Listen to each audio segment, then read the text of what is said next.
Today I'll be explaining the danger in drinking and driving. Drinking and driving alone is one of the leading causes of death, whether it's yourself drinking or somebody else on the road. I'll be using a survey to conduct data and many updated sources on drinking and driving. For this year alone, there has already been reported in Ohio over 3,000 accidents involving a drunk driver. Drunk drivers are a hazard to themselves and, more importantly, those around them. In an article from Drunk Alert, James Cook says almost 40% of accidents, the drunk driver always survives, with minor injuries taking an innocent life. Lena Borelli from the Bank Report reported that in 2020, there was 10,511 fatalities and car accidents involving a driver with a BAC of 0.08 or higher, which was 32% of total traffic fatalities for the year. Lena also reported of those accidents, 22% involved teens 17 and under, which is about 2,000 accidents. To get a better insight of the severity of this issue, I created an anonymous survey that gives college students the access to report. The first question I asked was, how many times a week do you drink? 37.5% reported once a week, 14.3% reported 2 to 3 times a week, and 50% voted not at all. The next question I asked was, have you ever been in a car with a drunk driver? Out of 14 responses, it was a 50-50 answer. The third question was a little personal, asking, have you ever lost somebody to drunk driving? 21% responded yes, with it being a classmate or friend. The final question I asked was whether or not they felt that drunk driving was a serious issue. And out of all 14 responses, I received a yes. And drinking and driving is a major problem that needs to be assessed to help prevent the number of deaths that keep rising each year. Also, to prevent the number of OWIs and DUIs among drivers, especially minors. The effects of driving almost after consuming alcohol has become very dangerous, and it puts people's lives in danger.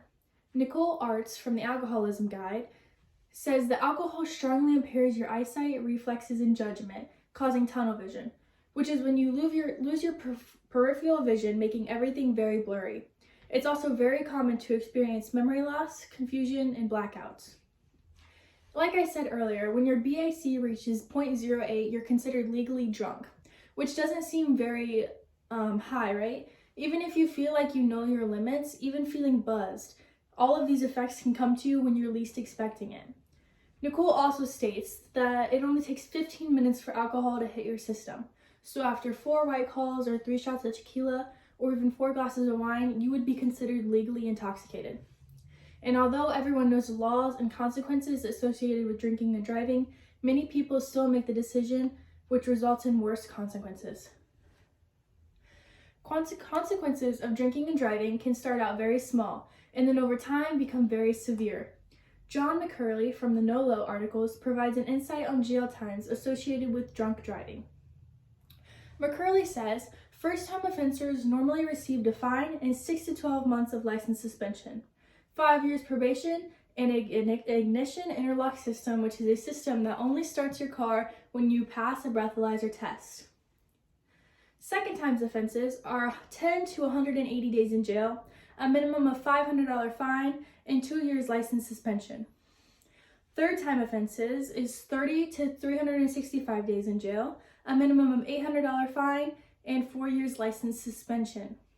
The fourth offense is normally the last because it's a minimum of 16 months or more in a state prison, and more charges depending on the case and the severity. McClure also mentions that if you're only caught driving under the influence, but if you were in an accident and were the cause of somebody's death, then you can risk up to 15 years of prison, including additional charges like manslaughter or depending on the case. I feel as a community, we can be more aware of this topic and people can begin to take action. Be more responsible when drinking. This is not to target drinking itself, just responsibilities that come with being intoxicated.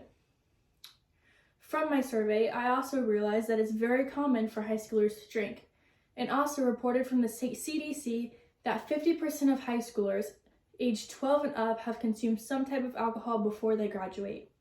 Let me read that again. 70% of high schoolers aged 12 and up have already consumed alcohol.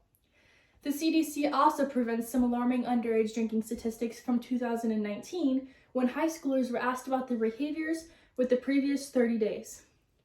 When asked, 6 out of 10 have consumed any type of beer, wine, or liquor. 2 out of 6 have driven home intoxicated, and 4 out of 6 have ridden in a car with somebody who was intoxicated. And this is only for high school students. Underage drinking leads to numerous physical and mental social issues. Because the children and teens are still maturing, even one sip of alcohol can stunt or prevent critical development within the brain and the body. Friends and people around them have a huge impact on stopping alcohol-related accidents, like driving somebody home or taking their keys before they leave their house. It could save their life or a stranger's life. After hearing the facts about drinking and driving, I hope that you have made more aware of the situation.